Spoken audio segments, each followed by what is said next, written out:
Gente, é só para informar aí direitinho que Anderson não está preso. Anderson está com busca e apreensão na casa dele. Anderson está em casa, está sem o telefone dele, que a polícia prendeu o telefone, prende tudo. Documentação que tem, é para averiguar. Anderson não está preso. Anderson não está preso. Tício tá falando aí que antes Alexandre Rony não foi preso, não. A gente tá trabalhando, né?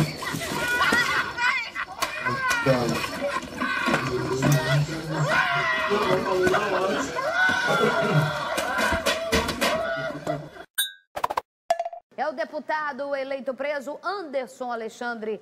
Tá aí, ó, essa é a chegada do policial. Qual é o delegado que eu não tô enxergando? Conhece o doutor Carlos? Teu colega, qual é o nome dele? Delegado chegando ali. Oi? É o Felipe. Pessoal da Fazendária aí, delegado da Fazendária. Acho que é o Felipe, eu não tô vendo junto direito. Aí a Polícia Civil, chegando na cidade da Polícia Civil. O nome, volta aqui, pessoal Renato, do TP, Felipe, pra eu repetir. Deputado eleito Anderson Alexandre, do Partido Solidariedade. Atenção, foi preso agora pela manhã por corrupção pela Polícia Civil. Ele é acusado de fraudes em licitação e de chefiar uma quadrilha durante o período que era prefeito de Silva Jardim. Lá em Silva Jardim, é óbvio, muito bem conhecido, já que foi eleito prefeito, né, dona Isabelle Benito? Olha a coisa que a Isabelle fala aqui. A presidente da Câmara de Vereadores da cidade, o presidente, perdão, também foi em cana. Adivinhe por quê? Sabe o que eu estava pensando aqui, Humberto, meu querido editor-chefe, você que me assiste agora. A gente fala de um montante grande, né, Humberto? A gente que lê tanto sobre política e tudo mais, Humberto sempre me explicando as coisas aqui, mas se você pega, é num governo, numa história de um palácio ou até mesmo numa pequena Câmara, você tem todo o mesmo esquema aplicado. A diferença é o montante grande ou o montante pequeno, mas as casas parlamentares e os seus poderes acabam se unindo aí, né? E acabam acontecendo o quê? O que é o óbvio, roubando o dinheiro do povo. Daqui a pouco a gente vai mostrar para vocês essa reportagem completa, essa prisão hoje pela manhã. Também a gente vai mostrar para você, coloca a imagem, já são 24 horas após a prisão do Luiz Fernando Pezão, governador do estado do Rio de Janeiro. As primeiras informações nessas 24 horas é que Luiz Fernando Pezão se alimentou bem nas primeiras 24 horas, apresentava um comportamento tranquilo, ele negou, inclusive, durante 2 horas de depoimento, todas as acusações na sala especial de depoimento para autoridades da Polícia Federal. Vamos agora ao vivo com o Fabinho Barreto, que tem informações sobre o deputado preso. Fabinho do céu! Gente, tá com a delegada aí. Delegada, a gente tenta se recuperar de uma prisão, de repente já vem a outra, mas parabéns para vocês, hein? Boa tarde. Boa tarde, Isabelle. Muito boa tarde para todos. Uma ótima sexta-feira. Fase 4 da Operação Apagão. 4 pessoas foram presas em Silva Jardim. O ex-prefeito e deputado estadual eleito, Wanderson Gilmenes Alexandre, ele é ex-prefeito e deputado estadual eleito, Isabelle, exatamente isso como você falou anteriormente.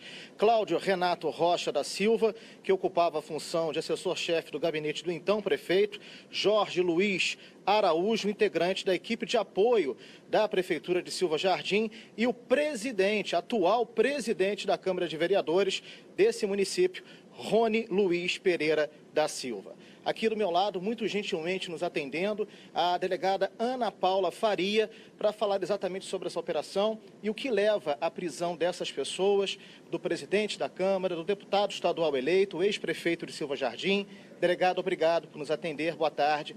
Fale a respeito desta operação, por gentileza. Sim, a operação de hoje, que é a fase 4 da Operação Apagão, ela redundou justamente na prisão de 4 pessoas, dentre elas o prefeito, o então prefeito de Silva Jardim, que estava licenciado justamente para concorrer a deputado estadual, tendo sido eleito, mas ainda não foi diplomado, né? O outro preso mais importante, digamos assim, da operação foi o Rony, que até o começo do ano era o presidente da Câmara de Vereadores. Agora não mais era o presidente da Câmara. Ele não é mais, então. Então peço desculpas pela informação que eu tinha, que não é mais. Não, ele deixou a presidência há pouco, mas ele ainda era vereador. Continua sendo vereador. Continua sendo vereador, mas agora está preso e está afastado das funções por decisão judicial.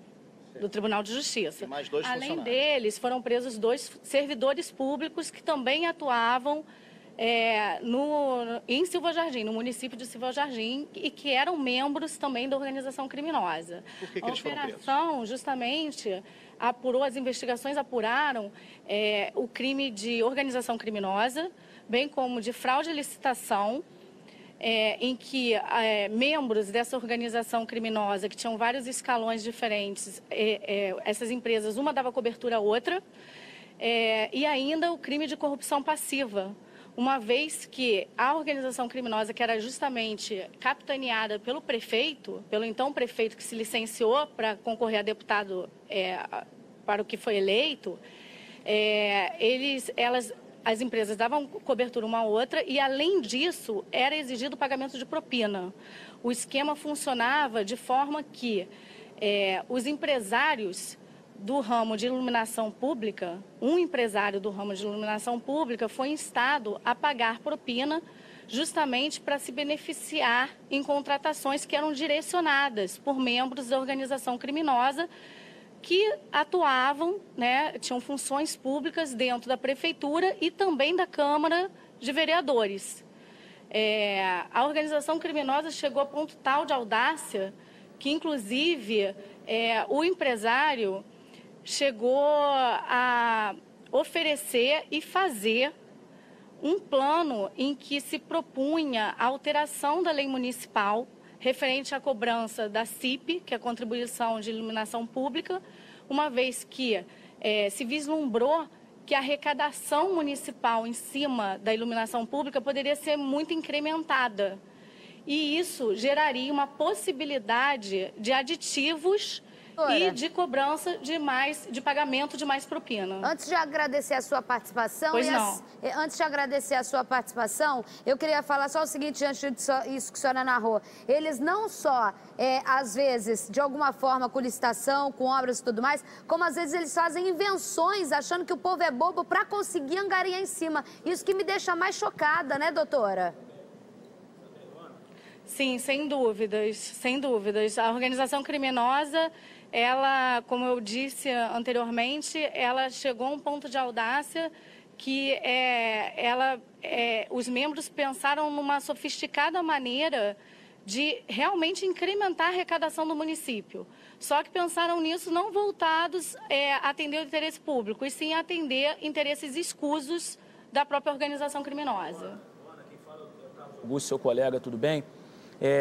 Eu já notei que essas pessoas, normalmente esses prefeitos, quando se elegem, governadores e tal, eles se aproveitam de quem contribuiu na campanha para depois ter facilidades em contratos no município. Então, eles contribuem com a contrapartida de depois, quando eleitos, os eleitos, darem contratos a eles.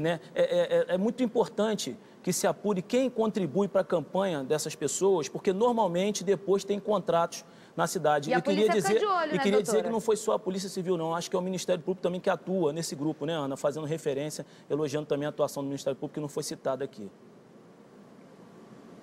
Sim, é exatamente isso. A propina servia justamente, tem total ligação com o financiamento de campanha eleitoral. A organização criminosa funciona de modo que os empresários pagam propina, são beneficiados pelos políticos, que em contrapartida se perpetuam no poder, e é um círculo vicioso que, na verdade, se retroalimenta e permite que a organização criminosa cada vez se torne mais robusta. O trabalho foi, sim, em conjunto com o Ministério Público, a nossa atuação do grupo de trabalho junto à Delegacia Fazendária do Estado do Rio de Janeiro, junto com o GAOCRIM, que é o grupo de atuação na atribuição originária do Procurador-Geral de Justiça do Estado do Rio de Janeiro, e justamente porque nos é permitido, por convênio, fazer esse trabalho de polícia judiciária, nós conseguimos hoje, somando esforços, prender tanto o então prefeito, agora eleito deputado, mas ainda não diplomado, e o vereador, que até muito pouco tempo era presidente da Câmara de Vereadores de Silva Jardim. Valeu, doutora Ana, muito obrigada pelas informações. Valeu, Fabinho Barreto, pelas informações. É que a gente aqui não estava ouvindo. Pode falar, doutora Ana, agora eu volto a ouvir a doutora Ana, diga. Oi, desculpe, Isabela, eu perguntei para ela aqui muito rapidamente, porque na hora da prisão do Rony, que é o presidente da Câmara, ex-presidente da Câmara de Vereadores, ele tentou destruir o telefone celular com a presença da polícia na casa dele, né? Sim, quando a equipe adentrou a residência dele, se identificou e exibiu os mandados a serem cumpridos, ele simplesmente se trancou num cômodo, num quarto da residência, e após os agentes, os promotores e os delegados ouvirem barulhos fortes, perceberam que ele abriu a porta, depois que foi ameaçada o arrombamento da porta, e quando ele abriu a porta se percebeu que ele estava com a mão direita gravemente lesionada e o celular bem danificado, inclusive com manchas de sangue, manchas vermelhas com sangue entremeado, né, na tela, que ficou totalmente estilhaçada, quebrada. Doutora Ana, ai meu Deus do céu. O que indica que a toda certeza ali tinha um conteúdo deveras importante para a elucidação não só dos crimes que já se investiga, como de outros, né, com certeza. Avisa ele, doutora Ana, que não é só o aparelho que contém, não, é só a senhora ir lá buscar as informações. Além de tudo, meu filho, não sabe nada, é analógico. 12:19. Ih, mané, vou pro baile da gaiola hoje. Eu, Rony, Pezão. O promotor até me deu uma calcinha rosa pra mim ir. E aí, promotor? Tamo junto!